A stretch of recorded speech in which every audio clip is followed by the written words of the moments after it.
पंतप्रधान नरेंद्र मोदी आज त्यांच्या मन की बात या रेडिओ कार्यक्रमात सहभागी झाले होते. या कार्यक्रमात त्यांनी चांद्रयान-3 चंद्रावर उतरवण्यापासून ते G20चे यश तसेच भारतीय तरुणांसाठी एक उपक्रम घेण्यात येणार असल्याची माहिती दिली.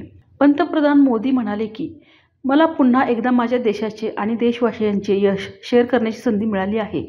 गेल्या काही दिवसात मला चांद्रयान-3चे लँडिंग आणि दिल्लीतील G20च्या यशाबाबतचे अनेक संदेश आले आहेत. समाजातील प्रत्येक घटकातून मला अनेक संदेश मिळाले आहेत. चांद्रयान-3चे लँडिंग कोट्यावधी लोकांनी पाहिले आहे. इस्रोच्या यूट्यूब चॅनलवर ही संपूर्ण घटना 80 लाख लोकांनी पाहिली असून हा स्वतःचा एक विक्रम आहे.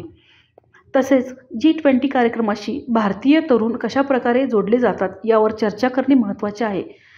वर्षभरात देशातील विविध विद्यापीठांमध्ये G20शी संबंधित कार्यक्रम झाले. यामध्ये आता दिल्लीत आणखी एक कार्यक्रम आयोजित केला जाणार असून त्याचं नाव G20 युनिव्हर्सिटी कनेक्ट प्रोग्राम आहे. याद्वारे देशातील लाखो विद्यापीठातील विद्यार्थी एकमेकांशी जोडले जातील. यामध्ये IIT, IIM, NIT आणि वैद्यकीय महाविद्यालयासह अनेक प्रतिष्ठित संस्था सहभागी होणार आहेत.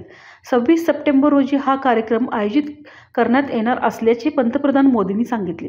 तरुणांनी हा कार्यक्रम फक्त बघू नये तर त्यांच्याशी जोडले पाहिजे. या कार्यक्रमात भारतीय तरुणांच्या भविष्याबाबत अनेक रंजक गोष्टी घडणार आहेत. पंतप्रधान स्वतः या कार्यक्रमात सहभागी होणार असल्याचं त्यांनी सांगितले. अशाच ताज्या आणि महत्त्वाच्या घडामोडी पाहण्यासाठी तारा न्यूजला लाईक करा, सबस्क्राईब करा आणि बेल आयकॉनला क्लिक करा.